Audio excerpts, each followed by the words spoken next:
Hey everyone, it's Erin with Hail Varsity. I'm joined by Greg, also of Hail Varsity, and we are here at Memorial Stadium post-practice to give you another recap of what we've heard from both coordinators, a couple of assistant coaches, and a few different players. Actually, I only think two players now that I'm thinking back on it.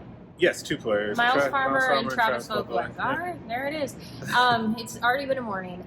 So we're just going to do what we usually do and give you a quick update. Now, like I said, always kind of lead with the injury piece of it. So if you're somebody who's wondering, hey, I heard that Thomas Fidone suited up last week. Why didn't I see him? Don't fret. Sean Beckton today did say that they are working through things. He doesn't want to necessarily say when he will or will not play. A big part of it is that he's just trying to build confidence with him. So he said they've been working together after practice, running through different scripts, just getting his confidence built back up, getting him ready, making sure that he's got the right footwork. Everything just squared away because they don't want to put him in a situation where he goes out onto the field and maybe something happens that he isn't 100% ready for. It breaks confidence. It's just what they're working on. Yeah. So you might see him. And it's also been a situation where he's missed a lot of reps, right? Yeah. That's a long time to not, you can take as many quote unquote mental reps as you want to. Mm-hmm. It's totally different having to run this offense out there on the field at full speed and pads, right? So that is natural that would just take a little bit more time for him to get acclimated to that. Yeah, so if, like I said, if you're somebody who's like, hey, I remember last week you said which Sean Beckton did say on his radio appearance for the week that he was going to dress, and he did. He just wasn't necessarily. So they knew all along they weren't going to burn his red shirt. That was clear. But they also just want to make sure that you get him in there, you get him important reps. Austin Allen has talked about that. It'll be good for him to get experience, but you also don't want to put him in a situation that maybe breaks that confidence. So that's what they're working on, getting him ready. Yes, they are. And I think that there's a lot there in trying to get a guy ready that has such a bright future. I think that's part of it. There's the injury recovery piece of it, right, where they don't want to rush him back from that. But also, that you're setting up for the long game here with him. It's not just a one-year situation, so that all makes sense. Well, before I ask Greg what his most notable things that he heard today were, I'm going to just share one last thing from Sean Beckton that really stood out to me. You'll be able to get his full video here on this YouTube channel, so I really recommend watching it. But when he was asked about basically how the offense can take a step forward in these last, 3 games, something that can be done right now that changes the outcomes, his focus was on details. He said it's something that he was really only speaking to the tight end group, and it's something where if there is a mistake that is made, they know instantaneously he is going to be in their ear demanding answers, demanding accountability for that. And so he talked about details, and that is something that if an offensive lineman's footwork is just a hair wrong, or if a running back takes the wrong route when he is supposed to go this way, but he ends up even just if the footwork isn't perfect, he was talking about it could be just the most little details.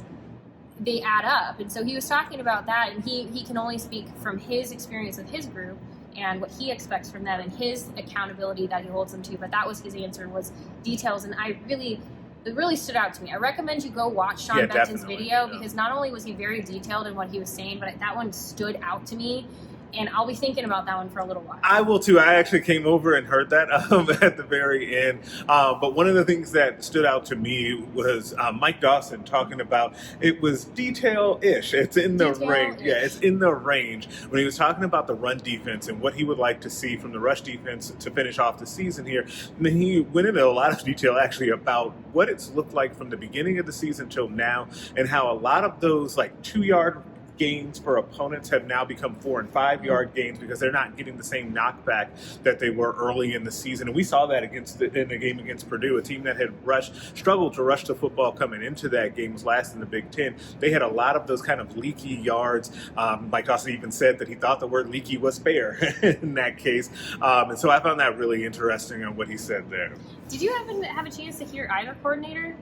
No. I didn't either. So if you want to hear from the coordinators, I really recommend heading to hailvarsity.com for our practice report. Steve will have you taken care of. He did listen to both. It's Honesty Tuesday. It's Honesty Tuesday. If you're ever wondering, there's different stations that are set up, and we're all kind of individually helping kind of cover each station. So I was at one that heard from Miles Farmer, heard from Sean Beckton. I will say with Miles Farmer, it's kind of been the same thing. He didn't. I don't want to put words in his mouth. I'm kind of using a little bit of of this from yesterday on Monday, but also kind of applying it to how he spoke. But there's a lot of the nameless, faceless opponent type approaches to any opponent, and he really used that for Ohio State. It was like, you got a challenge ahead, but you can't go into it going, well, it's Ohio State, like nothing can be done. So like they're really trying to approach it from like breaking it down, focus on what you have to do, focus on your job, don't overplay what you like, don't do things that you don't need to do, trying to like, so it sounds like, again, we've talked about this before. Now you might be going, but I need to see it translate on the field, which is incredibly fair.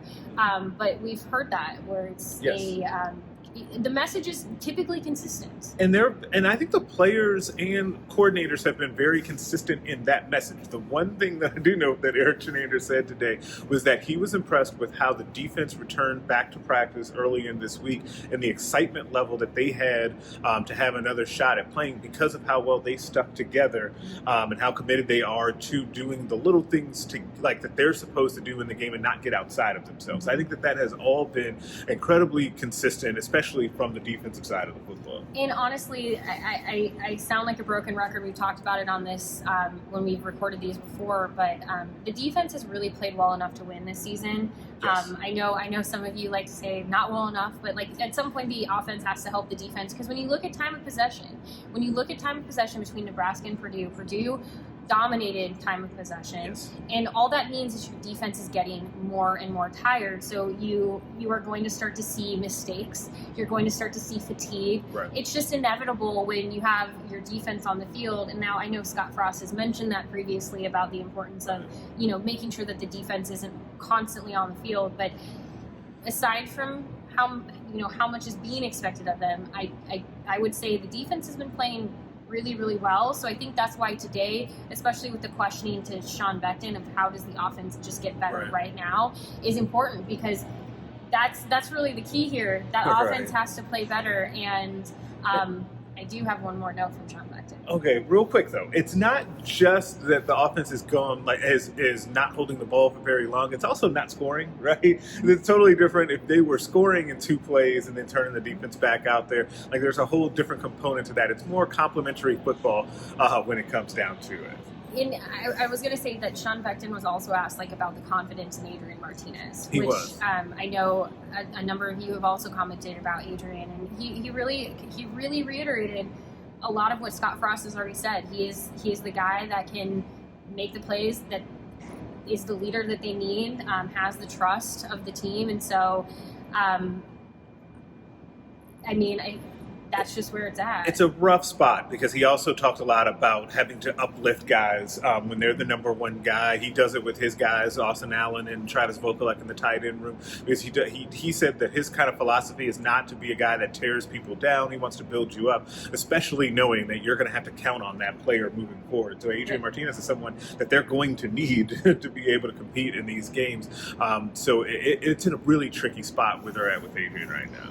So, I think the most important thing is the team sounds cohesive, sounds confident in one another. He mentioned how Austin Allen went up to Adrian and was like, basically Austin was wanting to take some of the blame away, that it wasn't all on Adrian. So, you may disagree with their assessment of things, but we're simply reporting what we were told by them. But if you want more deeper dives on what's going on, whether it's film studies, whether it's columns on our opinions on what's happening, and plenty more, you can head to hailvarsity.com, and we've got plenty for you to recap Purdue, look ahead to Ohio State. We'll have more videos to come at our YouTube channel, so please subscribe to this channel, share it with somebody that you think might enjoy it, and we'll be back on Thursday, pending if my don't have any audio issues on Thursday.